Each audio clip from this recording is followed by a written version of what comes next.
Dis Vrydag. Vrydagoggend. Gisteraand was daar 'n maaltyd gewees.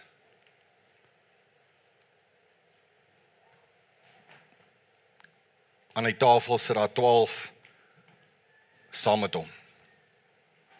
Elkeen van hulle is daar. Almal is daar. Jesus was elkeen se voete.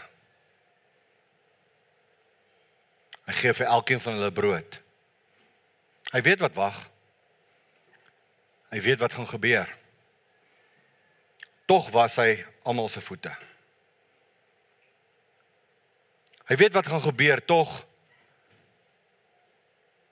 gee hy vir elkeen brood. Elkeen kry genoeg. Elkeen kry wyn. Niemand word oorgeslaan nie. Hy het geweet wat het gebeur, hy het reeds geweet wat Judas gedoen het. Dus kom hy vir hom gesê het, doen wat jy moet doen.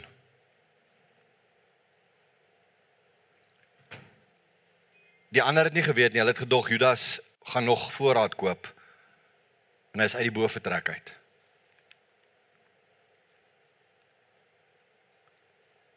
Rukkie later sê Jesus, kom ons gaan tuin toe.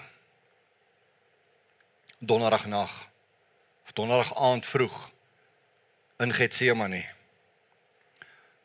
Vra hy sy vriende om saam met hom te bid, want as 'n doodse angs op hom.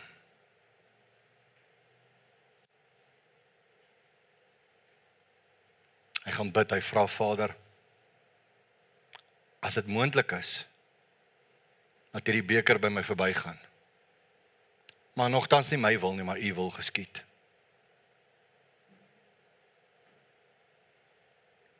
Hy kom terug, sy vriende slaap, hy maak hulle wakker, hy vra vir hulle, asseblief bid saam met my. Hy doen dit 'n tweede en 'n derde keer. Hy maak hulle weer wakker, hy sê vir hulle, hy wat my verraai is naby.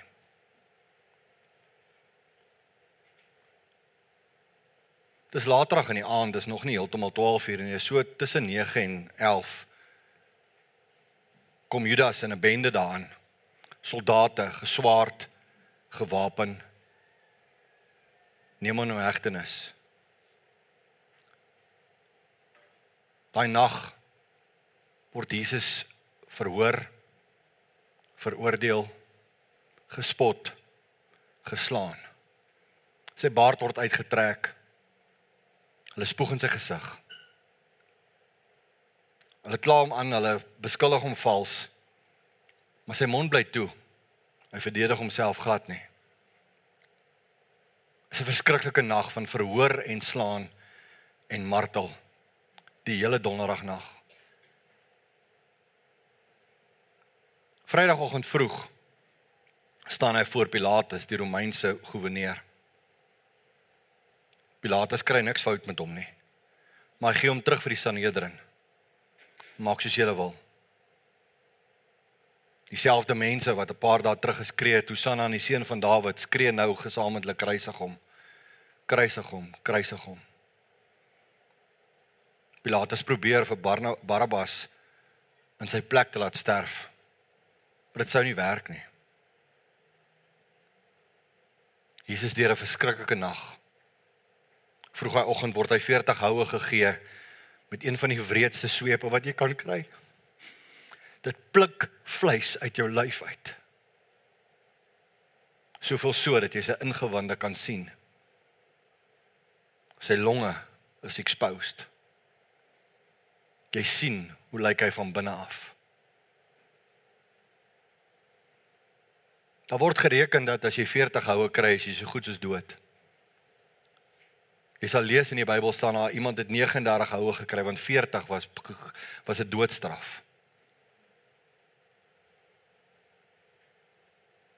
Tog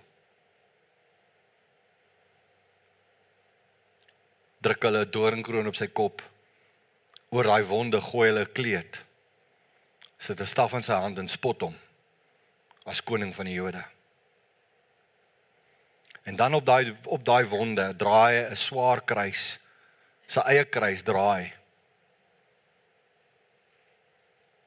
'n hele paar kilometer. Hy loop, terwyl hy loop met hierdie kruis, spot hulle hom, spoeg hom, slaan hom, verwerp hom, verstoot hom. Op Golgotha slat hulle spykers deur sy hande. Nie deur sy hand nie, hierdeur. Daar waar het jy al jou sjokbeentjie gestamp? Daai nerve word gecrash deur spykers, dieselfde deur sy voete.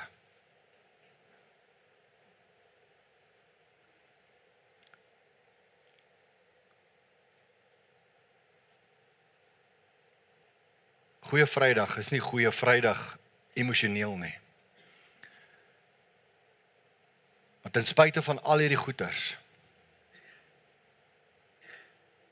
is daar vandag in my hart dankbaarheid dat hy bereid was om dit vir my te doen.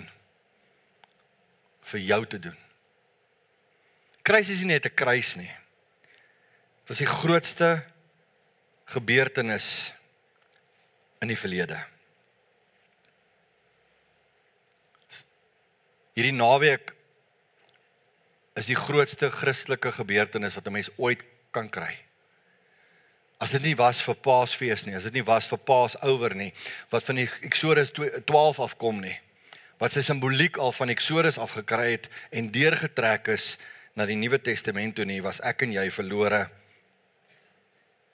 geen hoop, niks gehad om voor te lewe nie. Maar Jesus gee vir ons een van die grootste komplimente ooit. Die grootste kompliment wat jy vir iemand kan gee, is om jou lewe af te lê vir daai persoon. Het jy al gehoor iemand sê, ek sal doodgaan vir daai persoon, ek sal sterf vir my kinders, ek sal enigiets doen vir my kinders, ek sal enigiets doen vir my man, vir my vrou, vir my familie, vir my geliefdes. Jesus het vir my en vir jou dit gedoen, nog voor hy ons geken het, nog voor ons gemaak is. Julle, ek dink nie ons besef die grootheid van vandag nie. En die wêreld is salig onbewus van dit. Daar's mense wat nie eers bekommerd is daaroor nie. As jy met die mense praat oor Paasnaweek, dan is die gesprek gaan nooit in die rigting van die kruis omtrent nie. Dit gaan oor, ons gaan dit doen en ons gaan braai en ons gaan paaseiers eet en ons gaan hasse dee en ons gaan eiertjies wegsteek en al hierdie strooi. Ek weet nie waar die verdomde haas ingekom nie.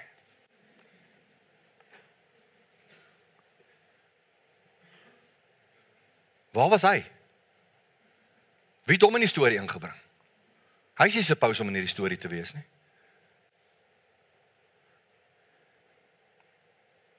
Maar dis die misleiding waardeur ons gaan.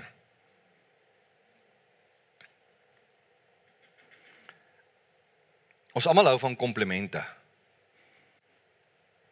Partykeer klink komplimente goed en ander keer klink dit, jy is nie seker of dit 'n kompliment of 'n belediging is nie. Jy lyk goed vir 'n arm ou. Jy doen nie te sleg vir jou ouderdom nie. Ek weet nooit of dit 'n kompliment of 'n belediging is nie. Maar soos ek sê, die grootste kompliment ooit is as iemand sterf vir my. As iemand bereid is om vir my te sterf. Romeine 5 vers 7 tot 10 sê, 'n mens gee tog nie sommer jou lewe prys nie.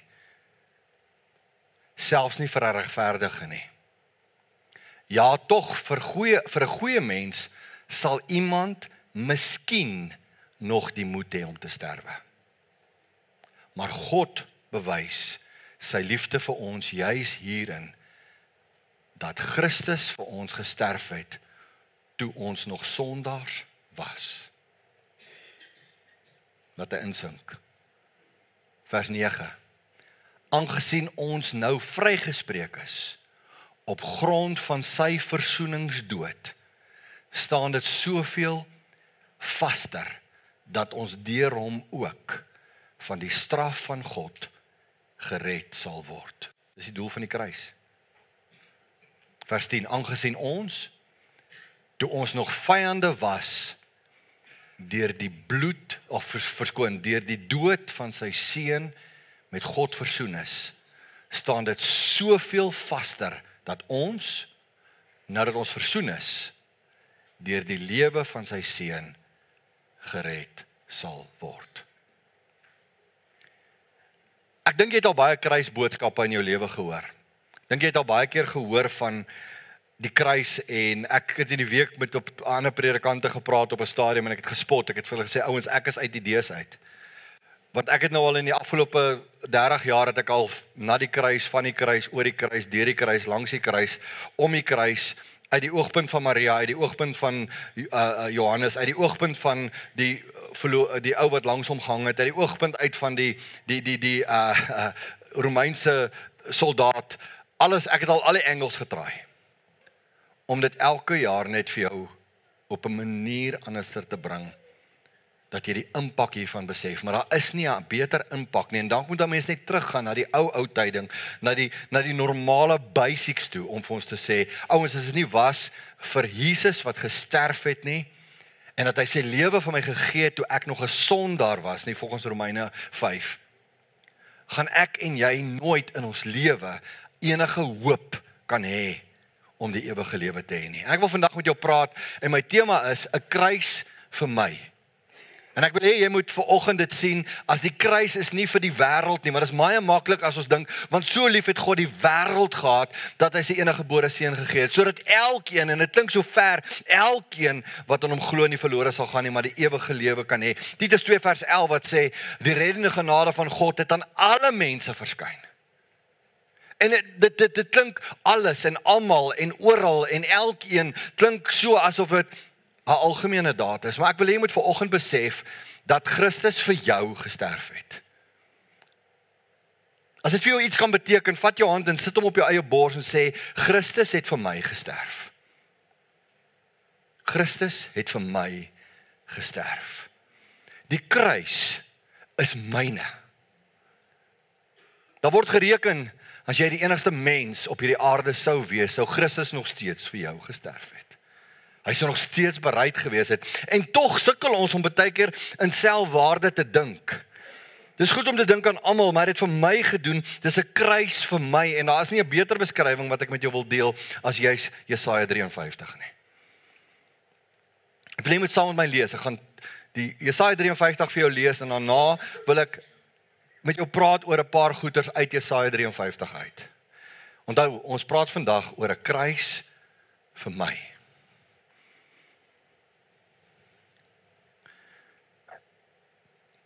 Vers 1. Wie sal ons glo as ons hiervan vertel? Onthou, Jesaja is 'n profeet in die Ou Testament, plus minus 500 jaar voor Jesus. En hoor hoe beskryf hy die kruis. 500 jaar voor die tyd het hy hierdie geskryf. En hy sê, wie sal die mag van die Here hierin kan raak sien? Die dienaar wat soos 'n loot wat voor die Here uitspruit, soos 'n plant wat wortels skiet in die grond. Hoor hoe beskryf hy hom aan die kruis. Hy sê, hy het nie skoonheid of pragt gehad, dat ons na hom sou kyk nie. Dis as hulle hom mishandel het. Hy het geen skoonheid of pragt meer oorgehad nie. Nie die voorkoms, dat ons van hom sou hou nie. Hy was verag, deur die mense verstoot. 'n man van lyding, wat pyn geken het. Iemand vir wie die mense die gesig wegdraai. Hy was verag en ons het hom nie gereken nie. Profeties. Hy sê, tog het hy ons lyding op hom geneem. Ons siektes het hy gedra. Maar ons het hom beskou as een wat gestraf word, wat deur God geslaan en gepynig word. Oor ons oortredings is hy deurboor, Oor ons sondes is hy verbrysel. Die straf wat vir ons vrede moes bring, was op hom. Deur sy wonde het daar vir ons genesing gekom. Ons het almal gedwaal soos skape. Ons het elkeen sy eie pad geloop. Maar die Here het ons almal se sonde op hom laat afkom. Hy is mishandel. Maar hy het geduldig gebly. Hy het nie gekla nie. Soos 'n lam wat na die slagplek toe gelei word en soos 'n skaap wat stil is as hy geskeer word, het hy nie gekla nie. Terwyl hy gelei en gestraf is hy weggeneem. En wie van sy mense het dit ter harte geneem dat hy afgesny is uit die land van die lewendes? Hy is gestraf oor die sonde van my volk. Hy het 'n graf gekry by goddeloses. Hy was by die sondaars in sy dood, al het hy geen misdaad gepleeg nie, en al was hy nooit vals nie. Dit was die wil van die Here om hom te verbrysel, om hom die pyn te laat ly. As hy sy lewe as skuldoffer gee, sal hy 'n nageslag hê en nog lank lewe. Deur hom sal die wil van die Here sy doel bereik. Na sy bitter lyding sal hy weer die lig sien en hy sal die Here ken. My dienaar, die regverdige, sal baie mense regverdig maak. Hy sal die straf van hulle sonde dra. Daarom gee ek hom 'n ereplek onder die grootes. Hy sal saam met die magtiges die oorwinning vier, omdat hy hom in die dood oorgegee het en as 'n misdadiger beskou is, omdat hy die sondes van baie op hom geneem het en vir sy oortreders gebid het. Ek dink daar's nie 'n beter beskrywing van die kruis as dit nie.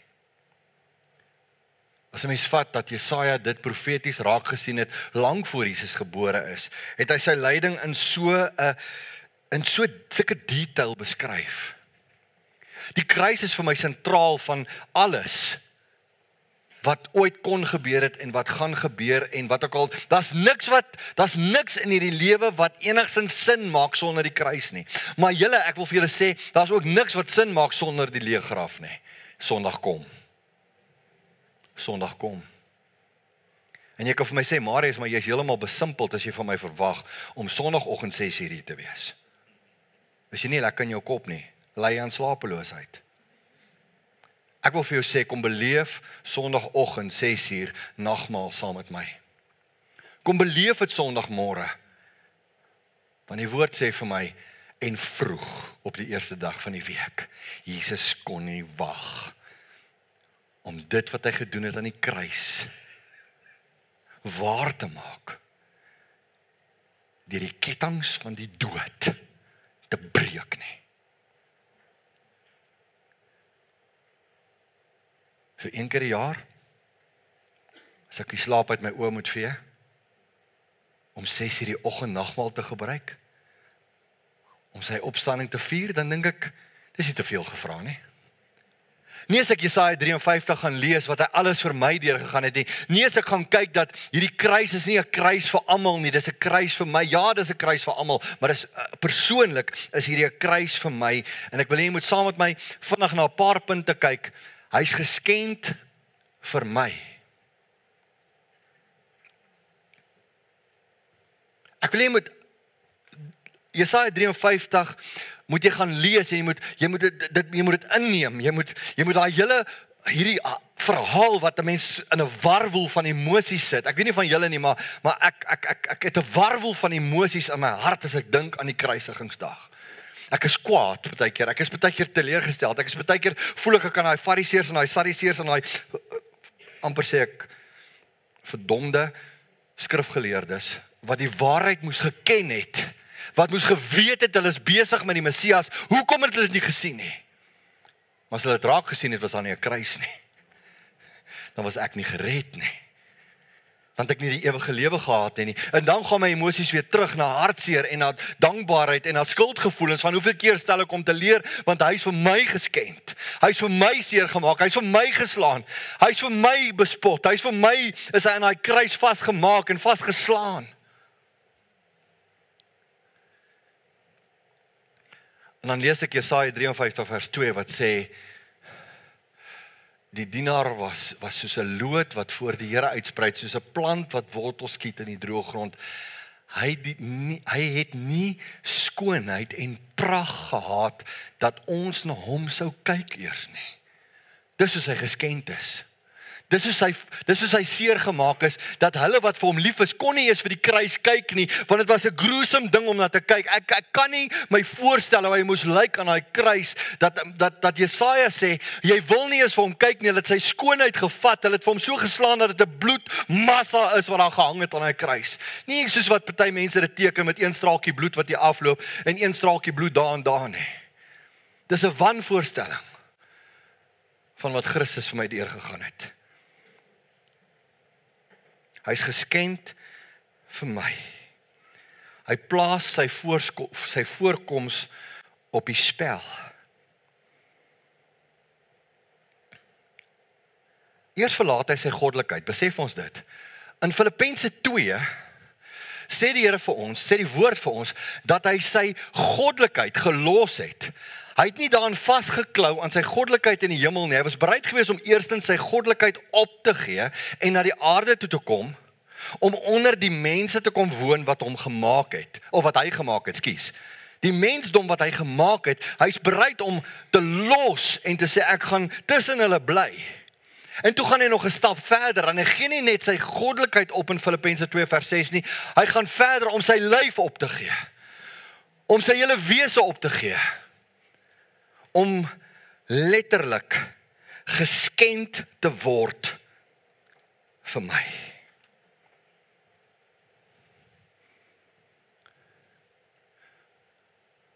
Om geslaan te word dat sy ingewande gesien kan word.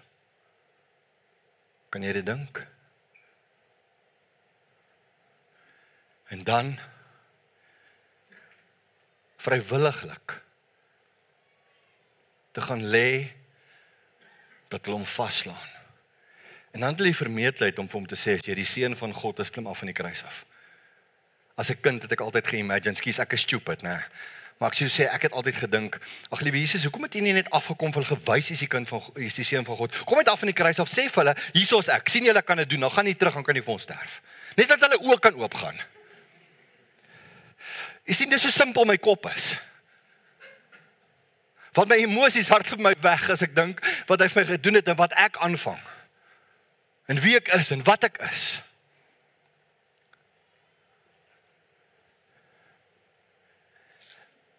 Jesus, dankie dat U bereid was om geskend te word vir my. Weet die woord skend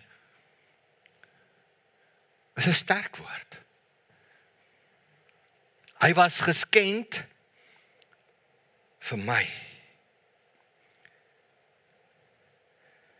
Ek wil vir jou vra, waaraan hou jy vas? Wat is jy bereid om te skend vir Jesus? Hy was bereid om alles vir jou te gee. Hy was bereid om vir jou geskend te word. Is ek en jy bereid om nou en dan iets te skend, iets in ons lewe waaraan ons vashou, te sê, ek is bereid om dit te los.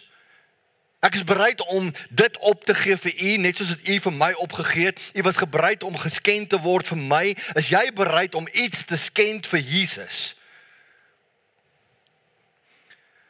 Waar is dit wat ons vashou, wat vir ons belangriker is? Ons klou partykeer vas aan sonde, ons klou vas aan ons egos, ons klou aan wat is belangrik vir my, ons klou vas aan wat vir my reg is. Ons klou partykeer selfs vas aan negatiewe goed soos onvergewensgesindheid, om nie iemand te vergewe wat teenoor ons iets verkeerd gedoen het nie, want ons is selfsugtig.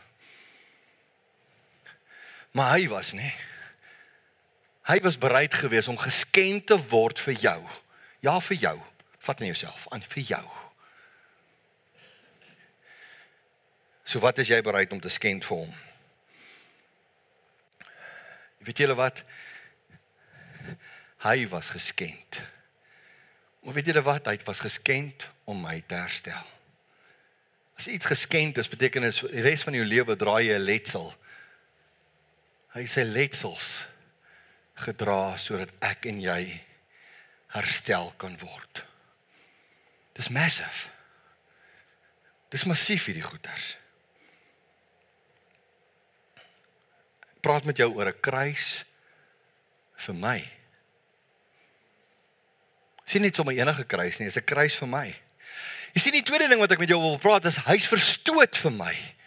Hy was nie net geskend vir my nie, hy was verstoot vir my. Imagine gou-gou, jy het hierdie pelle, saam wie jy geloop het vir 3,5 jaar, jy het jou lewe vir hulle gegee, jy het voor hulle wonderwerke gedoen, jy het alles vir hulle gedoen, jy het vir hulle liefde gegee, jy het hulle geleer, jy het hulle geteach, jy het saam met hulle geloop, jy het saam met hulle alles gedoen, en hierdie 12 pelle van jou, al 12 in jou tyd van nood, loop hulle.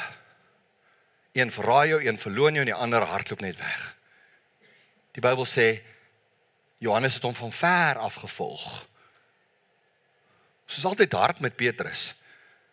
Soos altyd hard met Judas. Maar almal van hulle het hom verag en verstoot. Wie het hom verag en verstoot?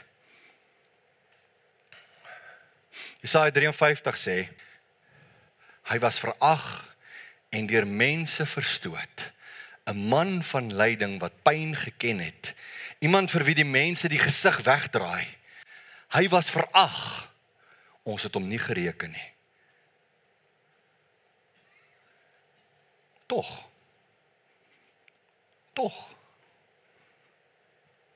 Ten spyte van, kan 'n mens daar insit, het hy ons lyding op hom geneem. Ons kan baie maklik sê, die Fariseërs het hom verstoot, verag. Die skrifgeleerdes, die Sanhedrin, die volk, die disippels. As almal jou verstoot, hoe voel jy? Sit jouself gou in Jesus se voete. Jy het 'n vriendekring. Jy het mense om jou. Mense vir wie jy lief is. En almal van hulle draai hulle rug op jou. Ekskuus, maar ek dink ons moet klaar kry met hierdie nitty-gritty gemors waarmee ons onsself dalk besig hou om altyd mense kwaadlik te neem en nooit bereid is om te vergewe en aan te gaan nie, want Jesus weet wat dit was. Jesus weet wat dit was om vergewe en verstoot te word. Tog was hy almal se voete, selfs Judas se. Tog gee hy vir alkeen van hulle brood, tot vir Judas, tot vir Petrus, tot vir Johannes, tot vir Jakobus, vir Filippus, vir Bartimeus, vir elke een van hulle. Simon nie se loot, maak nie saak wat jou naam was nie, jy het brood gekry, jou voete was gewas.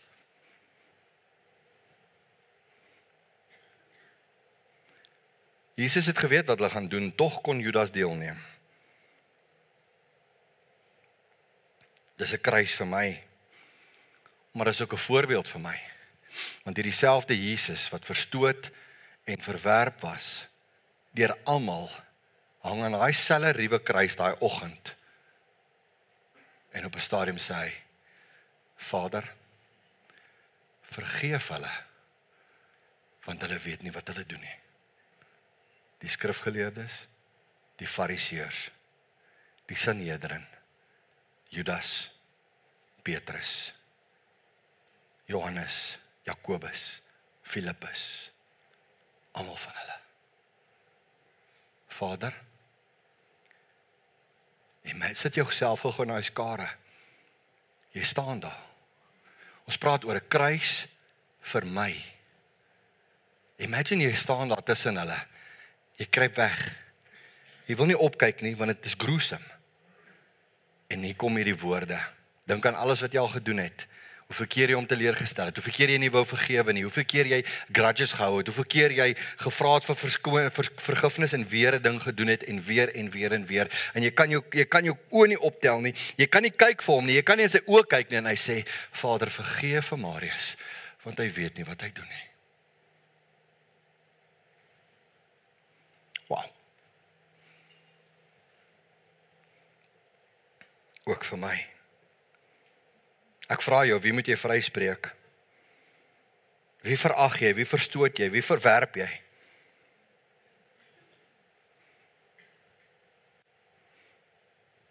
Jesus was verstoot en verag, maar tog trek hy my. Almal doen dit, en Jesus doen dit. Hy trek nader. Hy vergewe. Hy het niemand daarna verwerp nie. Hy het nie een keer vir hulle gesê, Petrus, kom, ek en jy moet 'n bietjie chat oor hierdie storie. Johannes, jy wat so weggehol het, kom hierso, kom hier. Andreas, kom hier. Nee. Vader, vergeef hulle, want hulle weet nie wat hulle doen nie.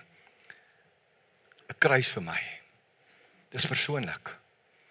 Want hy's verbrysel vir my. Weet jy wat beteken verbrysel? Crushed. He was crushed for me. Nou jy weet, as iets gecrush word, dan bly daar niks oor nie. Dis krummels. Dis stukkies. Hy was verbrysel, hy was gecrush, hy was deurboor, hy was totally gecrush vir my. Jesaja 53 vers 5 en 6 sê, oor ons oortredings is hy deurboor, oor ons sondes is hy verbrysel, gecrush. My oortredings maak dat Jesus gecrush was. Die straf wat vir ons vrede moes bring, was op hom, deur sy wonde, daar van my genesing gekom, ja, vir my siektes, vir my kwales, maar genesing vir die ewige lewe ook. Ons het almal gedwaal soos skape, ons het elkeen sy eie pad geloop, maar die Here het ons almal se sonde op hom laat afkom.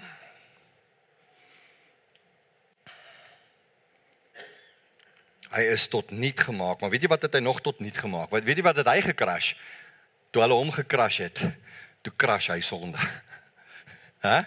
Kan jy imagine, almal dink hulle crash hom, meantime crash hy die sonde. Hy is besig om die sonde te crash. Hy is besig om deurboor te word vir my oortredinge. Hy is besig om die sonde se rug te breek.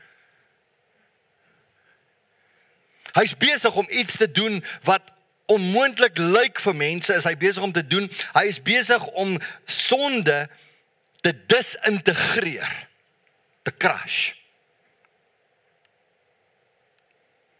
Onthou, die effek van sonde was vervloeking tot die dood. En Jesus is besig om daai vloek te dra. En hy crush sonde se power.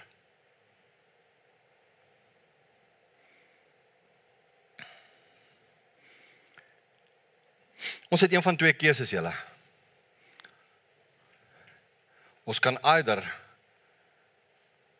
dat hy afsak, soos daai dag toe die mense die klippe wou gooi, en sak, en op die grond, waarvanaf jy kom, waar het jy gemaak is, jou sonde neerskryf in die vlees. Of ek en jy kan na hom toe gaan en vir hom dankie sê, en hom vertrou, dat hy nie op die grond sal skryf, in die stof, in die vlees nie, maar dat hy sal skryf in die gees, my naam, in die boek van die lewe. Dis jou keuse. Jy kan kies. Hy het klaar die werk gedoen. Hy het klaar gedoen wat hy moes doen. Waar skryf hy? En ek wil vir jou in dieselfde asem vra, wat crash jy? Wat is jy besig om te crash in jou lewe? Jy sien, ons hou so vas aan goeders. Ag Marius, ek hou vas in, want dit is mos nie regtig sonde nie. Ek het eendag na my pa toe gegaan, jare terug, toe my pa nog geleef het. Het ek na hom toe gegaan eendag, toe vra ek vir my vraag, en ek het die vraag so begin. Papa, is sonde? Toe noem ek dit by wat ek nou vra. Toe sê hy vir my kind, die feit dat jy twyfel, sê vir jou klaar, jy is oortuig. Wysheid. As ek twyfel, is ek eintlik klaar oortuig.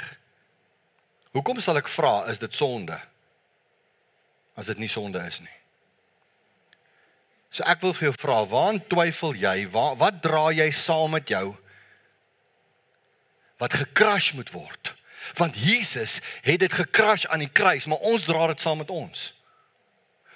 Ons vertroetel dit, ons gee dit ander name, ons gee dit ander kategorieë. Ons sit goed in bad habits plaas van sonde, ons noem dit my swakhede plaas van sonde, ons noem dit allerlei dinge, plaas van ons op die naam dit noem. Jesus was gecrash geweest, ja, maar hy het in dieselfde tyd het hy sonde gecrash. En ek moet myself vra, Marius, wat moet jy crash? Wat keer jou, wat hou jou weg om te leef soos wat God wou gehad het, jy moet lewe? Sy straf volgens vers 5 van Jesaja 53 vers 5 sê, sy straf bring vrede. Hy was verbrysel, maar tog bou hy my op. Sien julle al hierdie teenoorgesteldes? Hy was verbrysel, hy was gecrash. Hulle het hom amper laat disintegreer. Maar sy doel was om my te bou. Wow. My laaste puntjie, wat ek met jou wil deel oor 'n kruis vir my, hy was gestraf vir my. Hy was nie net geskend, verstoot en verbrysel vir my nie, maar hy was gestraf vir my. Jesaja 53 vers 7 en 8 sê, hy is mishandel, maar hy het geduldig gebly. Hy het nie gekla nie, soos 'n lam wat na die slagplek toe gelei word en 'n skaap wat stil is as hy geskeer word, het hy nie gekla nie, terwyl hy gelei het en gestraf is hy weggeneem. En wie van sy mense het dit ter harte geneem, dat hy afgesny is uit die land van die lewendes. Die mense om die kruis daar, waar daar gestaan het, nie een het dit ter harte geneem op daai oomblik nie. Miskien Johannes, miskien Maria, miskien met uitsondering 'n paar, maar weet jy wie dit nog ter harte geneem? 'n heiden, 'n Romeinse soldaat. Die oomblik toe Jesus sterf, toe sê hierdie heidense mens, wat nie 'n Jood is nie, wat glad nie glo in Christus nie, wat nie geweet het van die Messias nie, toe sê hy waarlik, hy was die seun van God. Wie het dit aan hom geopenbaar? Hy het gesien wat gebeur het voor sy oë. Hy het die tekens gesien dat dit 12 uur die dag pikdonker word. Dat dit 3 uur die middag 'n aardbewing is. Hulle het gehoor die geroer, hulle het gesien wat gebeur het, die voorhangsel is geskeur, klomp goed het op daai oomblik gebeur, Jesus het uitgeroep. En hy's gestraf vir my en vir jou. En dis waar dit vandaan kom, Passover. Ek hou van Passover. Dis 'n mooi beskrywing in die Engels. Want deur daai bloed, aan daai deurkusyn in Eksodus 12, het Jesus alreeds voorspel dat die doodsengel geen mag gaan hê nie. Dat wanneer die bloed as teken gegee word, moet die doodsengel kom en hy moet daai huis Passover. En hy moet aangaan na die volgende huis toe, waar die bloed nie is nie. Hy sê die bloed sal vir julle 'n teken wees. Die bloed sal vir jou 'n teken wees. Maar die bloed is die teken van die Passover. Ek wil gou vir ietsie ek dink ons almal weet dit. Maar wanneer jy 'n spesifieke sondoffer gedoen het, in Levitikus 4 vers 32 tot 35 beskryf dit, moes die lammetjie, in hierdie geval 'n ooi, moes gebring word, en die sondaar moes sy hande plaas op die ooi, op die lam. En dan word die lam geslag. As jy jou hande plaas op die lam, dra jy simbolies jou skuld oor op die lam, en die lam sterf in jou plek. In teologiese terme praat die slim mense tot vandag toe van plaasvervangende versoening. Iemand sterf in my plek. Iemand dra my skuld. Ons punt is vandag, hy is vir my gestraf. Kom ons plaas ons hande op hom. Net soos in Levitikus wat dit vir ons geleer word. Hy sê, maar in geval hy 'n skaaplam as hy sondoffer bring, moet dit 'n ooi wees, sonder gebrek wat hy bring. En hy moet sy hand op die kop van die sondoffer lê. En dit as sondoffer slag op die plek waar hulle die brandoffer slag. Dan moet die priester van die bloed van die sondoffer met sy vinger neem en aan die horings van die brandofferaltaar stryk, maar al die oorige bloed moet hy teen die onderkant van die altaar uitgiet. En dan wat met die vet moet gebeur en alles, en dan wil ek hê jy moet weer oplet, die laaste sinnetjie, so moet die priester dan vir hom versoening doen vir die sonde wat hy gedoen het, en dit sal hom vergewe word. Jesus het presies dit gedoen. Presies dit.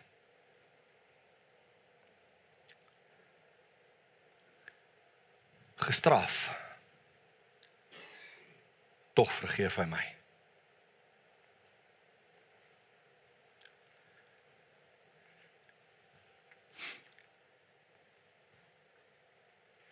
Ek dink ek en jy moet vandag miskien op 'n stadium, fisies of simbolies, hoe jy ook al wil,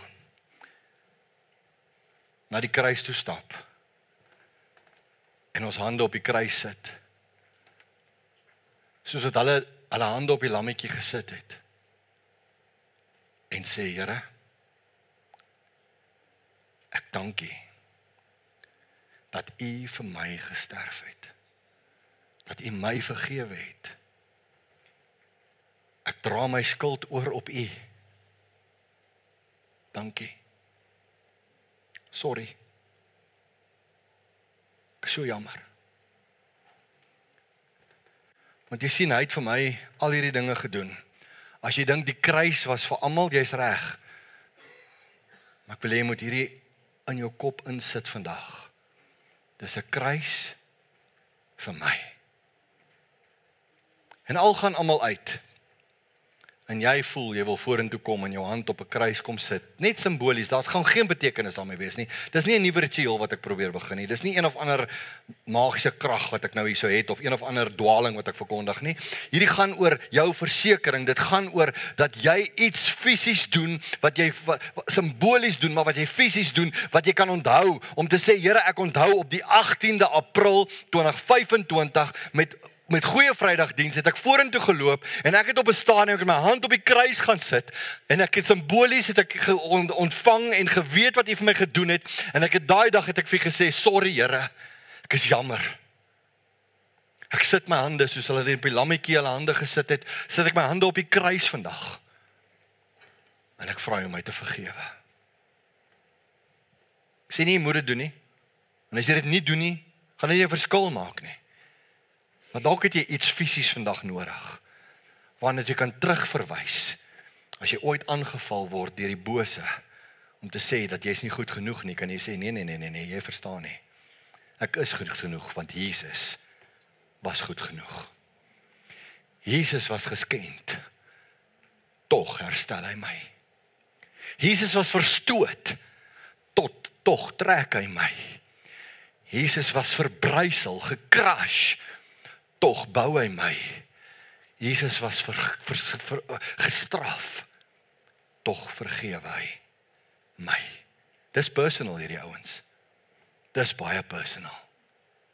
Die doel, jy kan gaan aanlees in Jesaja 53. Die doel is in Jesaja 53 vers 11. Die uitvloeisel is in Jesaja 53 vers 12. Gaan lees dit. Ek wil hê jy moet vandag hier uitstap en hierdie dag aanpak. Ek kan nie wag vir 3 uur nie. Ek kan nie wag vir 3 uur. Ek weet ons is op dieselfde tyd, nie? Maar ek gaan in my kop deur hierdie lydensweek elke keer. En 3 uur dan dink ek net altyd by myself, hy's veilig, hy's okay. Hy het nie meer seer nie. Nou sê hy's alright. Die lyding is verby. Dankie Jesus. Lekker rus. Rus net. Want Sondag kom, en hy gaan opstaan, en hy gaan hierdie dood se angel se mag breek. Ek sien jou Sondagoggend 6:00 vir nagmaal. Mag die Here jou seën en met jou wees. Ek dank die Here vir elkeen van julle. Dank die Here vir besoekers wat vir ons vandag kom kuier het. Mag die Here julle seën en waar jy ook al gaan,